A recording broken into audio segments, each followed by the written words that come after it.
Guys, so I have been missing in action for a few weeks now, so I'm trying to play catch up. So I hope you have watched the video I put out yesterday, and so this is another one. It's Easter time, and I just like to say Happy Easter again. Today is what we call Resurrection Sunday.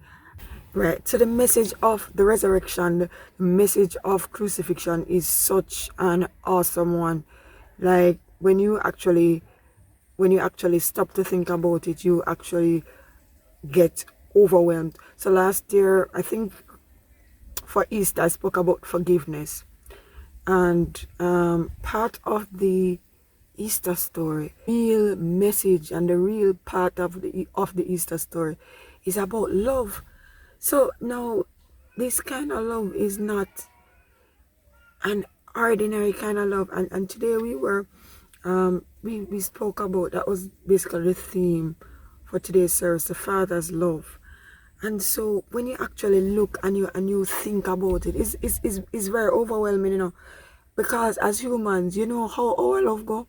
You ever see some people and you wonder, how do people move from being so much in love, like these people, so in love, to killing each other? Like, you see, I mean, these people were, I mean, peas in a pod. They loved each other so much, and then they kill each other afterwards. A theory is that, okay, there's a thin line between love and hate, so you can hate with the same passion that you love. But part of my thing is that our love, our human finite kind of love, is kind of like a transactional love. It's a love that depends on if you treat me good. And I'm not saying like, oh, I'm perfect. If I'm getting bad treatment and if this person not looking out for me, I'm going to still be inclined to love them. Our love is really transactional. It is really, all right. Even, all right, look at it this way: from you were a child, I mean, if you behave a certain way, if you behave good, you you get sweetie, as we call it.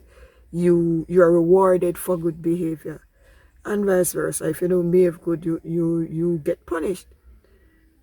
But the fact is, the Father's love is a kind of love that, even while we were yet sinning, even while we're not paying no mind, even while we are so wayward and we are so wretched and we're doing our own thing, he still decided to send his son to die on the cross for us. Um, Even when the people were saying, no man, give me Barabbas, thief in Barabbas, he's a known criminal, give me Barabbas and crucify Jesus, he still went ahead, decided to die, because he has a heart of love for us. So this kind of love, so I was just really looking at it, and I'm saying, this kind of love is not a normal love. We can achieve it of our own self. As we spoke today about the agape love, and agape is the Greek word. I think it's a Greek word in the Bible for God's kind of love, a kind of unconditional love. So it no matter your state, it doesn't matter who you are, it doesn't matter what you feel towards me. It's not about your feeling towards me. It's not about whether or not you rate me, or you look at me as God, or you want to do what I want you to do. It's not even about that. It's about, you are my child, and I want to bring you into my fold. I want to be in fellowship with you. So it's about that. And so this kind of love, I don't think as humans we can't even fully understand it, because what we know now, I do who do me, I love who love me, I'm for who is for me. If you're not my crowd, I'm not with you. So if you love me, I love you back. If you stop love me, I stop love you too. You understand? But the kind of love that God has for us, And the thing is now, sometimes I don't even think sometimes as Christians we even get it. Because there are some of us who think that we can work our way into the kingdom. We can do good works enough. We can be good enough. Like, if I just live this nice and decent life, I'll be worthy, or you love me more. There's nothing that we can do that can allow him to love us more or to love us any less. His love is just constant. His love is just pure, and it is just unfathomable. There's a song that's the reckless love of God. That's one that was like that was just so potent. It was just so powerful today. There's no shadow you won't light up. There's no wall that you won't tear down. Coming after me, even when I'm going in the other direction. Mark you, it's not when I'm living right or living good or I'm being good or I'm being my best self. Like how people like to say you're being your best self, you're doing, or you are being good to others. That is not the only time that he loves you.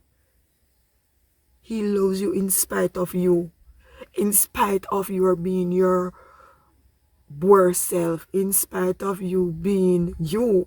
Because in spite of me being me, I know all of my shortcomings. I know all of my wretched ways. Yes, I said it, all of my wretched ways. I know them. I know my dirty ways them.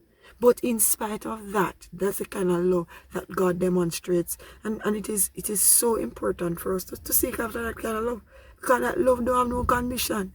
That love is not because of anything, has no conditions to it. It is never failing, it's never ending, it's unfathomable. And I encourage us, when we think about Easter, this is what we need to think about. This is one of the things, this is one of the characteristics of Easter. Death, burial, resurrection, because of love. It's as simple. It's complex, but it's simple when you look at it. It's just because of love. And he always wants to redeem us to him. So as we celebrate Easter, whatever it is that you're doing over this season, just remember, you see this unconditional love, once we strive for that, it will allow all the other kind of love. And I mean, I can't even say it as well as it was said today at church.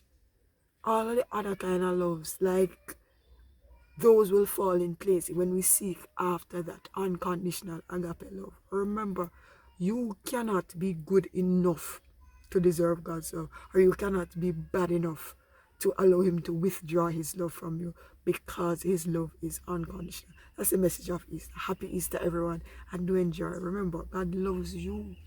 Even when nobody else no love you, God loves you in spite of you.